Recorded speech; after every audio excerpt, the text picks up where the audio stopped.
Let's talk today about how to maximize revenue from your Yieldmax account and just the way that I do it and the freedom that comes from averaging down and DCAing. This is Mike, the Tactical Stock Scalper. All right. I got some real life examples on my account and price points I want to share with you later on.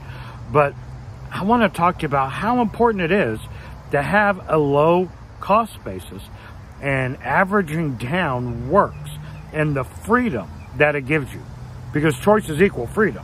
Okay, so if you have a high cost basis and you get a dividend, you have no choice but, in my mind, but to put that money right back into the fund, because your average price is, too high, because you haven't averaged down. I mean, I guess you could put the dividend into other funds or whatever, but for me and my plan, I have to put that back in to get my average price lower, because it matters to me, because I want freedom and I want to maximize the efficiency of my Yieldmax account. So, first off, I definitely buy the dips, without a doubt. That's so important to me to get my average price low. I want my average price lower than what the ETF is actually trading at, because with those dividends that I get, I can do so many different things with them. And average price definitely freaking matters. And I see people talk about, oh, we don't DCA and you shouldn't DCA. I don't know. I can't speak for everyone. I can just speak for me and how I maximize my account. So, if you have a lower, and I have my notes here, so I try not to miss anything. Okay, if you have a lower share price than what it's actually trading at, like I said, I'll share some examples with you. It means you can do a lot of things with your dividends. So one of my favorite things to do, let's just say, like for instance, Phoebe, I have a 1934 cost. That's my average price on Phoebe. Currently, even after the dividend drop, it's trading at 1970. So when these dividends come Monday, am I going to put them back into Phoebe and raise my average price? No, I'm not. Why would I do that? Because now I have multiple choices of things I can do with my dividends. So one of my favorite things I've been doing with my dividends is creating free dividend ETFs, right? Just buy them for free. You're like, Mike, how is that free? Well, let me tell you. If your average price is 1934 and it's trading at 1970, it's well above my return on investment, right? I could sell it now and I would have share price appreciation plus a dividend, right? So everything above my initial investment is free. It's profit. So what do I do with those dividends? Well, number one, I'm going to continue to take the profits, the dividends in this case, and add them to SQY, because I am trying to build up my SQY absolutely free. Everything in my SQY position has come from profits. There's no return on investment because the money was just given to me. It has not come out of pocket. So that means every single dividend I receive from SQY from Monday forward is free. There was no initial investment because it was free money. It never came out of pocket, if that makes sense. Now, if you want to consider, let's say you found $100 on the floor at a gas station or something and bought SQY, and you want to consider that your initial investment and that's money out of pocket, I guess you can. But for me, I don't consider that because I didn't have to pay for that investment. It was absolutely free.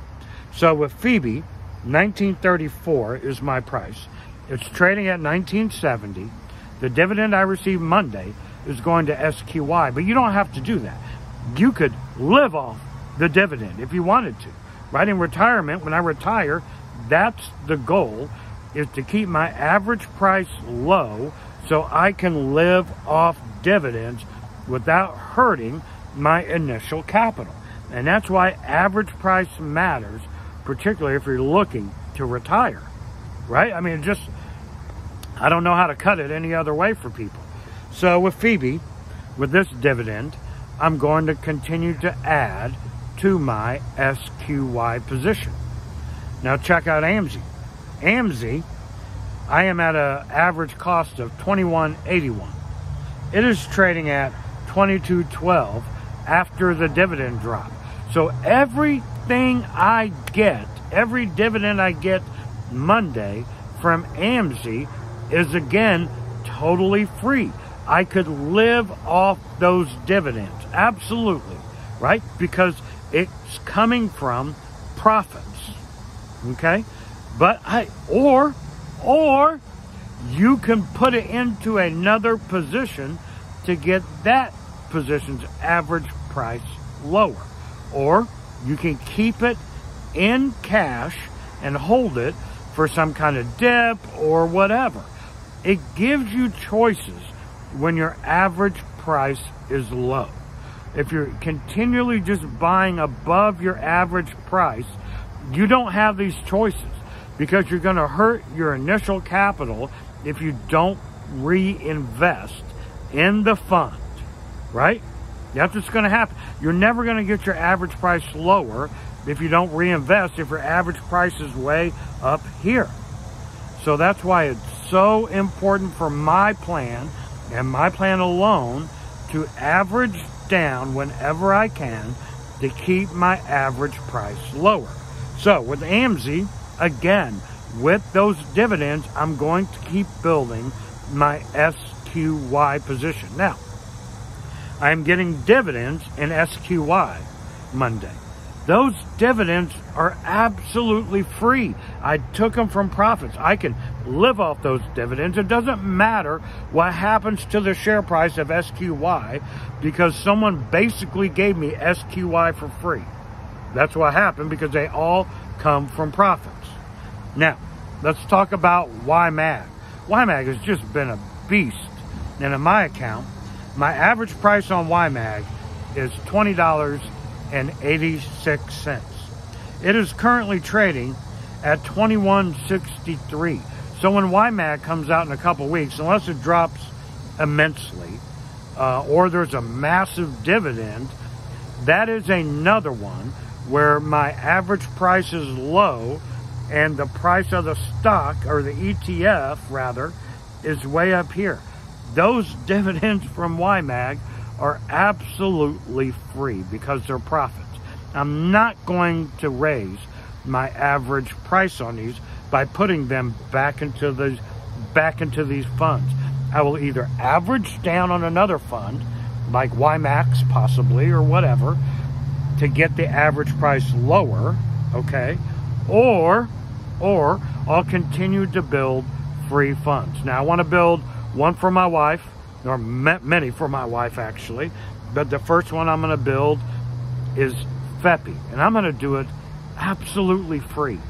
Absolutely free. I'm going to just use the dividends that have been above my cost basis, and that way every dividend we get from FEPI is absolutely free. It never came out of pocket.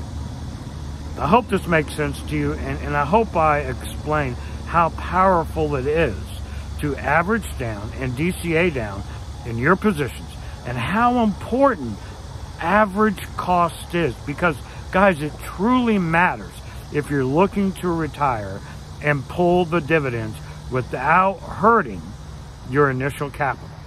This is Mike, the Tactical Stock Scalper, out.